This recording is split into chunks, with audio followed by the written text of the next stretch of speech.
जय हिंद बच्चों, आज हम फिर मिले हैं। कल का आप लोगों ने पढ़ा होगा कोशिका का और हमें उम्मीद है कि ये आपको आ गया होगा। अब दूसरा वीडियो शुरू करने से पहले हम आपसे ये कहना चाहेंगे, आपसे निवेदन है कि एक बार पिछला वीडियो जरूर देख लेना। अगर आप पिछला वीडियो देख लेंगे ये चीज़ आपको एकदम चुटकियों का खेल समझिए। चलिए तो बिना देरी करते शुरू करते हैं आज कोशिका के बारे में। कल हम लोगों ने देखा था कि कोशिका की खोज जिसने किया था रॉबर्ट हुक ने किया था। जीवित कोशिका की खोज एंटोनी वॉक लीवेनहॉफ ने किया था। सिद्धांत दिए थे स्लाइडन एंड सॉन ने, और बाकी हमने बड़ी कोशिका, छोटी कोशिका, लंबी कोशिका, ये सारी चीजें हमने आपको बता दिया था। आज मैं उसके अंदर जाने वाला था। जैसे देखिए बच्चा, कोशिका दो प्रकार की होती है। एक यूकैरियोटिक कोशिका होती है, एक प्रोकैरियोटिक। क्या होती है? यूकैरियोटिक और प्रोकैरियोटिक। यूकैरियोटिक कोशिका के बारे में पढ़ते हैं। जैसे यूकैरियोटिक कोशिका में प्लांट आ जाते हैं और मानव आ जाते हैं, यानी जंतु और प्लांट दोनों आते हैं। तो जैसे देखो बच्चा, गौर से देखो, ये होता है कोशिका का डायग्राम मैंने बना दिया। क्या बना दिया? डायग्राम। कोशिका जब बनती है तो कोशिका की बाहरी परत को क्या कहते हैं? कोशिका झिल्ली कहते हैं। क्या कहते हैं? कोशिका झिल्ली। क्या कहते हैं? कोशिका झिल्ली। कोशिका झिल्ली क्या कहते हैं? कोशिका झिल्ली। बच्चों कोशिका झिल्ली का मतलब समझते हैं। यह क्या है? प्रोटीन की बनी होती है।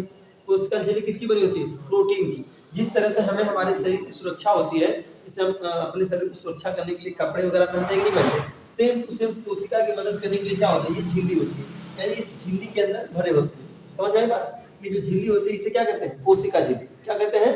कोशिका झिल्ली। क्या कहते हैं? कोशिका झिल्ली। आगे बढ़ते हैं बच्चा, देखो ये प्रोटीन की बनी हुई है। किसकी बनी होती है? प्रोटीन की बनी हुई है। किसकी बनी होती है? प्रोटीन की। यह प्रोटीन की बनी होती है। किसकी बनी होती है? प्रोटीन की। आगे देखिए बच्चा, अब इसके अंदर आते हैं, देखिए ध्यान से, इसके अंदर माइटोकॉन्ड्रिया। क्या होता है? माइटोकॉन्ड्रिया। क्या होता है? माइटोकॉन्ड्रिया। अब समझो, अब माइटोकॉन्ड्रिया क्या होता है इसको समझते हैं। जैसे हमारा शरीर बना है, छोटी छोटी कोशिकाओं से मिलकर बना है, तो तमाम प्रकार की तो कोशिका हैं। अब हमारा जो अंग जहाँ का है उसकी अलग अलग कोशिकाएं होती है। जैसे हम समझते हैं तो माइटोकॉन्ड्रिया, भैया माइटोकॉन्ड्रिया की खोज अल्टमैन ने किया। किसने किया? यहाँ लिखते हैं अल्टमैन। अल्टमैन इसने किया था? अल्टमैन ने किया। इन्होंने बताया था कि जो कोशिका होती है ना, ये हमारे शरीर में ऊर्जा बनाती है। क्या बनाती है? ऊर्जा। माइटोकॉन्ड्रिया क्या बनाता है? ऊर्जा। अतः इसे ऊर्जा का गृह कहते हैं। अतः इसे क्या कहते हैं? ऊर्जा का गृह। देखो माइटोकॉन्ड्रिया बच्ची बाबू क्या करता है? ये ऑक्सी शोषण कराता है। क्या कराता है? ऑक्सी शोषण। क्या कराता है? ऑक्सी श्वसन। ये चैप्टर श्वसन हम पढ़ाएंगे, आपको बताएंगे। माइटोकॉन्ड्रिया में ऑक्सी शोषण होता है तो 38 एटीपी का निर्माण बनता है। कितना? 38 एटीपी। 38 एटीपी। 38 एटीपी बराबर होता है एक ग्लूकोज। क्या होता है? एक ग्लूकोज। एक ग्लूकोज। एक ग्लूकोज। समझ में आई बात बच्चा? अल्टमैन क्या कहते हैं? अल्टमैन ने इसको बताया था। उन्होंने ये कहा था कि जो माइटोकॉन्ड्रिया होते हैं ये ऊर्जा बनाते हैं। क्या बनाते हैं? ऊर्जा बनाते हैं हमारे शरीर में। जैसे हम बोल रहे हैं ऊर्जा की आवश्यकता हो रही नहीं हो रही, हम चल रहे हैं ऊर्जा की आवश्यकता होती है, जैसे हम दौड़ते हैं उसमें ऊर्जा की आवश्यकता होती है। यानी हम अपने दैनिक जीवन में जो भी काम करते हैं वहाँ पे ऊर्जा की आवश्यकता होती है। तो हमारे शरीर में ऊर्जा को कौन बनाता है? माइटोकॉन्ड्रिया। कौन बनाता है? माइटोकॉन्ड्रिया। फिर बच्चा देखो इसके बाद आता है गल्जी कार्ड। क्या होता है? गल्जी बॉडी। क्या होता है? गल्जी। देखो बच्चा, इसकी खोज कैमिलो गल्जी ने किया था। किसने किया था? कैमिलो गल्जी ने। यहाँ पे लिख देता हूँ। देखिए माइटोकॉन्ड्रिया मैंने यहाँ लिख दिया। माइटोकॉन्ड्रिया की खोज क्या होगी भैया? ऊर्जा बनाता है, मैंने लिख दिया। ऊर्जा गृह बोलते हैं इसे। अब इसके बाद यहाँ समझते बेटा गल्जी बॉडी। क्या समझता है? गल्जी बॉडी। ध्यान से मेरी बात समझो। जिस तरह से हम अपने घरों में, आपके घर में, हमारे घर में, सबके घर में भोजन वगैरह बन जाता है, शाम को भोजन बनता है, सुबह भी भोजन बनता है, तो भोजन जब अगर बन गया है तो भोजनवा को पहुंचाता तो कोई है ना। जैसे मान लीजिए आज खाना बन गया घर पर, तो जैसे आपकी दीदी होंगी, बड़ी दीदी होंगी, मम्मी होंगी, भाभी होंगी, कोई भी होगा, तो खाना ले जाके सबको देता होगा जो खाते हैं। जैसे मान लीजिए हम पापा कहीं दूसरे रूम में है, मम्मी कहीं दूसरे रूम में है, कोई कहीं हाल में है, तो जो छोटी बहन होती है या फिर घर में कोई होता है ले जाके पहुँचाता है। जहाँ लोग खाते हैं वहाँ पे क्या करते हैं? पहुँचाते हैं। तो बच्चे जो पहुँचाते हैं ना, तो पहुँचाने का काम कौन करे? जब यहाँ पे ऊर्जा बन रही है तो पहुँचने का भी तो काम होना चाहिए कि होना चाहिए? बाबू समझो, ये तो ऊर्जा बना दिया, बनाया कि नहीं बनाया? जैसे आपके घरों में खाना बना था, लोग पहुँचा रहे थे कि नहीं? तो हमारे शरीर में ऊर्जा तो बन रही है।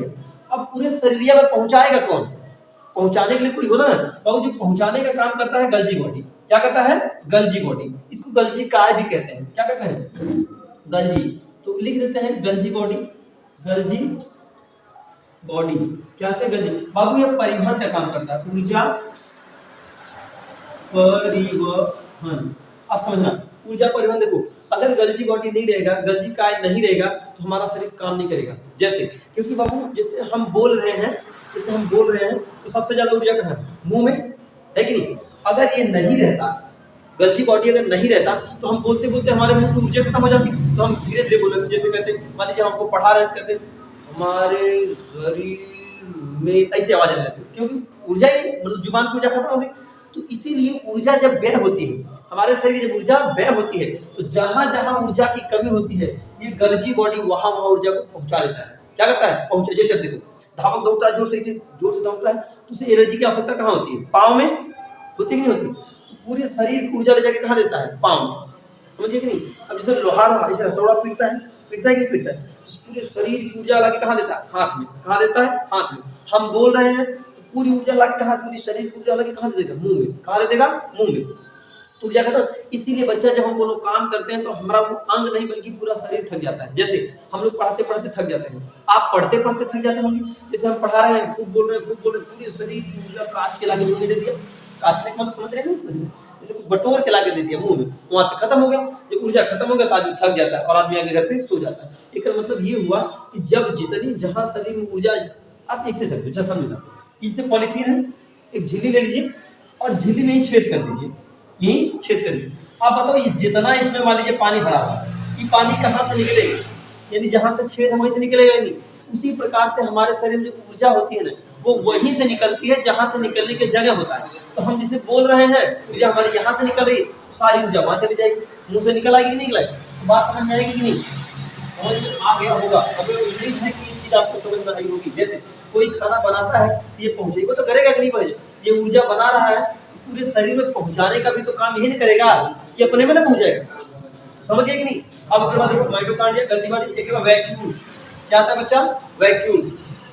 देखो बेटा वैक्यूल्स क्या करता है हमारे शरीर में? यहाँ पे लिख दो माइटोकॉन्ड्रिया, वी लिख देता हूँ, यानी 1 2 3। वी मतलब होता है वैक्यूल्स।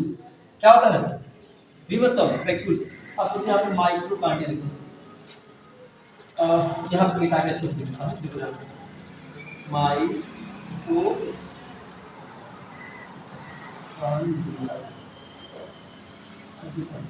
ऊर्जा निर्माण, ऊर्जा निर्माण। उसके बाद यहाँ पर आ जाता है गल्जी बॉडी। क्या था? गल्जी बॉडी ये क्या करता है? ऊर्जा परिवहन। क्या करता है? ऊर्जा परिवहन। वैक्यूल्स क्या आता है? वैक्यूल। क्या आता है? वैक्यूल्स। क्या आता है बच्चा? वैक्यूल्स। वैक्यूल्स को हिंदी में रसधानी कहते हैं। क्या कहते हैं? रसधानी। हिंदी में क्या कहते हैं? रसधानी। क्या कहेंगे? रसधानी। ध्यान से समझना, इसे हिंदी में क्या कहते हैं? रसधानी। आप देखो बच्चा ध्यान से सुनिए। अब ये क्या करता है?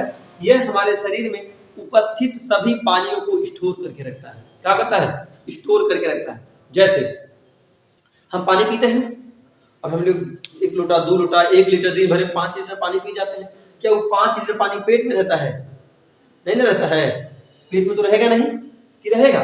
अरे पेट में कहाँ रहेगा? चाकू मार दीजिए पेट में, पानी निकलेगा, वहाँ ब्लड निकलेगा। एक मतलब वो पनिया गया कहाँ?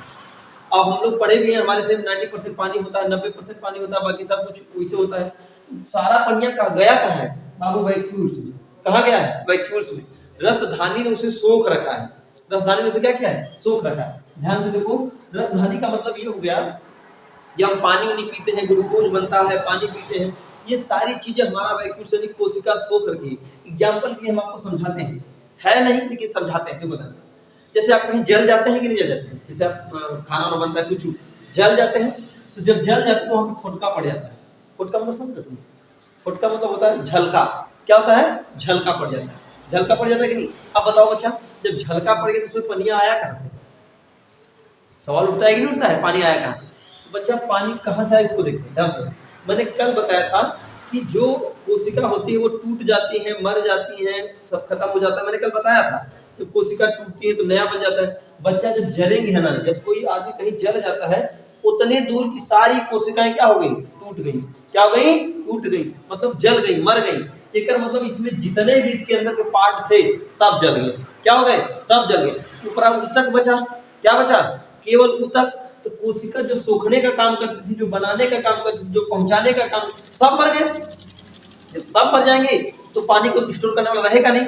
उतना दूरी, जितना दूरी वो जला रहता है, जितना दूरी वो जला रहता है, वहां के सब मर गए होते हैं। क्या होते हैं? सब मर गए होते हैं। अब मरने के ऊपर चमड़वा नहीं बचता है, कुई में पनिया आ जाता है, कुई पनिया आ जाता है, जैसे आपको झलके पड़ जाते हैं। इसीलिए बच्चा जब हमारा शरीर कहीं जल जाता है तो वहां की कोशिकाएं यानी वैक्यूल्स मर गया होता है, पानी सोख पाता नहीं, और वो पानी कहाँ जाता है? चमड़े में। कहाँ जाता है? चमड़े में।